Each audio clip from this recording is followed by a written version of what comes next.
लक्ष्मी बेटा, मैंने तेरा टिफिन बना दिया है। अच्छा माँ, लाइए दीजिए, मैं जा रही हूँ। अरे 1 मिनट तो सुन तो सही। जी माँ। आज तेरे बाबा भोर ही खेत पर चले गए, ले उनका भी नाश्ता लेकर चली जा। ठीक है। और हाँ, एक और बात, अगर जरा सा भी खाना बचे तो उसे फेंकना नहीं। एक एक चावल का दाना खुली जगह में रख देना, कोई चिरिंदा परिंदा आकर खा जाएगा। जानती हूँ माँ, हम कहाँ कोई खाने की चीज वेस्ट करती हैं। अच्छा ठीक है माँ, अब मैं जा रही हूँ। लक्ष्मी ने अपनी माँ से अपने बाप के लिए भी खाना ले लिया और वो उसे खेत पर देते हुए स्कूल आ गई। अरे लक्ष्मी, तो आखिर आ ही गई, वरना मुझे तो लगा था कि आज मुझे अकेले ही बैठना होगा। अरे नहीं, वो बाबा के पास से होती हुई आई हूँ, इसलिए देर हो गई। तो जानती है, आज मेरे टिफिन में कुछ स्पेशल है। क्या? पिज्जा, मेरा फेवरेट। पिज्जा? वो क्या होता है? तूने कभी नहीं खाया है क्या? नहीं।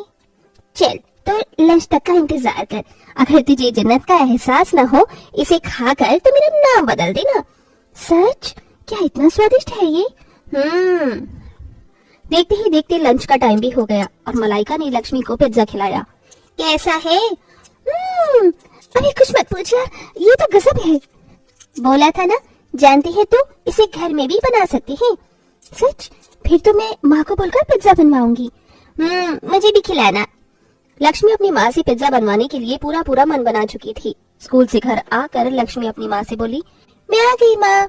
माँ, मेरे लिए पिज्जा बनाओ ना। पिज्जा? तुझे अचानक क्या हुआ? हाँ माँ, मुझे पिज्जा खाना है, मुझे वो चाहिए। पता है, वो बहुत ही स्वादिष्ट होता है।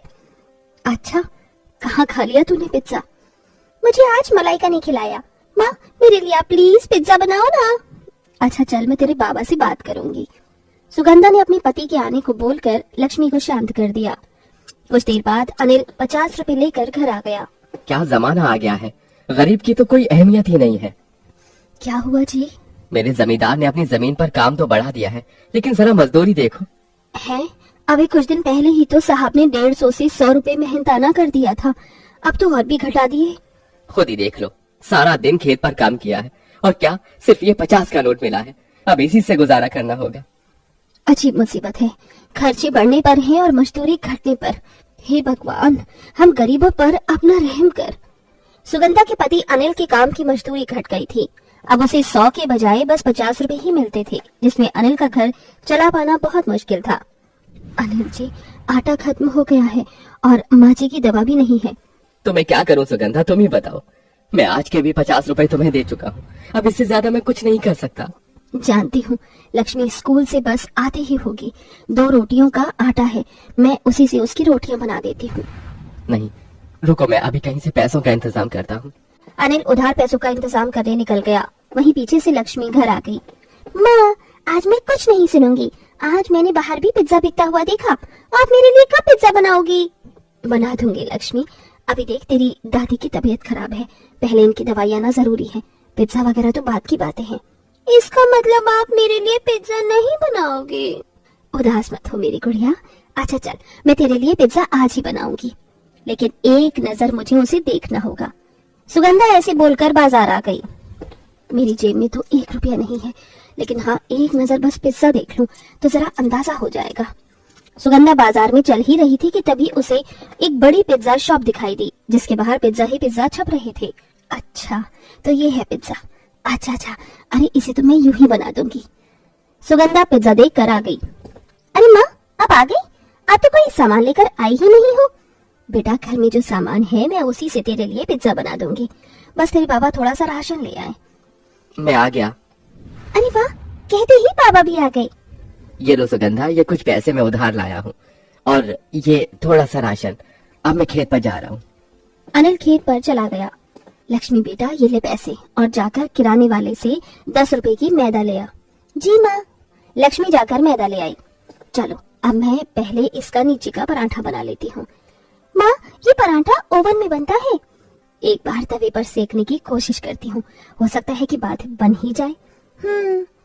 सुगंधा ने तवे पर पिज्जा का पराठा बनाना शुरू किया, लेकिन वो तवे से ही चिपक गया। अरे नहीं, लेकिन मैं हार नहीं मानूंगी। लक्ष्मी बेटा, इस जले हुए पराठे को जाकर पड़ोसी की गाय को खिला। हमें खाना बर्बाद नहीं करना चाहिए। तब तक मैं इसे दोबारा बनाने की कोशिश करती हूँ। सुगंधा ने दोबारा से पिज्जा बनाना शुरू किया। आपने क्या बनाया है? इसे कहते हैं काम चलाओ ओवन। चूल्हे के ऊपर कढ़ाई रखो, कढ़ाई में नमक डालो और एक प्लेट को उल्टा करके रख दो। अब लक्ष्मी मुझे ये बना हुआ मैदा दे दे। जी। जय माता रानी। हे माँ, बस अब मुझे कामयाबी दे देना। सुगंधा ने माता रानी का नाम लेते हुए उस बने हुए मैदे को अपने घरेलू ओवन में डाल दिया। सुगंधा को तो कोई दिखाई नहीं दे रहा था, लेकिन सुगंधा के पास में ही स्वयं माता रानी खड़ी हुई थी। जैसे ही सुगंधा ने मैदा को पकने के लिए ओवन में डाला, माता रानी ने उस कढ़ाई की तरफ अपना हाथ उठाया। उनके हाथ से एक रोशनी निकली जो उस कढ़ाई पर पड़ी। उसके बाद सुगंधा ने घर में रखी हुई सब्जियां देखी। अरे, घर में तो बस प्याज और टमाटर ही है, अब मैं क्या करूं? सुगंधा ऐसे बोल ही रही होती है कि तभी माता रानी ने उन सब्जियों की तरफ को भी हाथ उठाया और वो सब्जियां भी अचानक 2 से 4 में बदल गईं। अरे, ये अचानक यहाँ शिमला मिर्च और मक्का कैसे आ गई? माँ, ये पहले से ही होगी। शायद आपका ध्यान नहीं गया होगा। हाँ, शायद। सुगंधा ने उस पर ध्यान नहीं दिया। कुछ ही देर में उनका पिज्जा बनाने का पराठा भी बनकर तैयार हो गया। लेकिन देखने की ये बात थी कि उसने एक पराठा बनने को रखा था, लेकिन ओवन से 2 पराठे निकल कर आए थे। ये कैसे हुआ? मैंने तो बस एक पराठा बनने को डाला था, लेकिन ये तो सही कहा। ये कैसा चमत्कार है माँ? दोनों माँ बेटी सोच में पड़ गई, लेकिन उन्होंने तब ज्यादा उसके ऊपर ध्यान नहीं दिया। ऐसे ही जब उन्होंने दूसरी बार पराठा पिज्जा बनाना शुरू किया तब भी यही हुआ, लेकिन तब उनकी इस दुविधा को दूर करने स्वयं माता रानी प्रकट हुई। माँ, दोनों माँ बेटी उनके आगे हाथ जोड़कर बैठ गई। सुगंधा, मैं तुम्हारी भक्ति, तुम्हारे अन्न को देने की अहमियत को देखकर बहुत खुश हूँ। इसीलिए मैंने तुम्हें आशीर्वाद देकर इस पराठे को 1 से 2 में बदल दिया और इन सब्जियों को भी ज्यादा कर दिया। मैं तुम्हें एक आशीर्वाद देना चाहती हूँ। माता रानी ने एक चुटकी बजाई और सुगंधा की रसोई में एक बहुत बड़ा ओवन आ गया। तुम इसमें जितना सामान डालोगी, ये उसका 10 गुना करके तुम्हें लौटाएगा। तुम इससे अपनी हालातों को बदल सकती हो। जो भी तुम्हारा पिज्जा पराठा खाएगा, उसके सभी दुख दूर होंगे।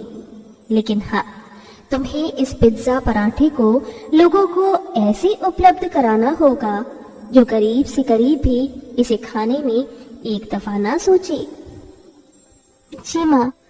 माता रानी देखते ही देखते आंखों से ओझल हो गई। फिर क्या था, सुगंधा ने अपना बनाया हुआ पराठा पिज्जा उस ओवन में डाला और देखते ही देखते पूरा ओवन पराठे पिज्जा से भर गया। 1 2 3, अरे इसमें तो एक साथ 10 पराठा पिज्जा बन रहे हैं। चलिए माँ, हम अपना ये पराठा पिज्जा बनाकर बेचेंगे।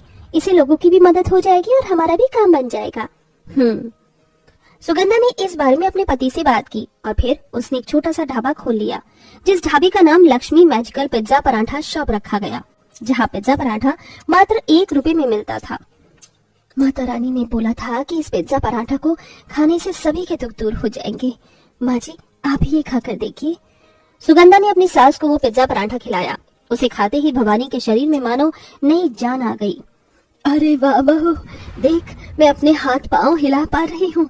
देख मैं बोल सकती हूँ। हाँ माँ, आप सही हो गई। चल लक्ष्मी, अब बाकी लोगों के जीवन में भी रंग भरते हैं। दोनों माँ बेटी अपनी छोटी सी दुकान में मैजिकल पिज्जा पराठा लेकर बैठ गई।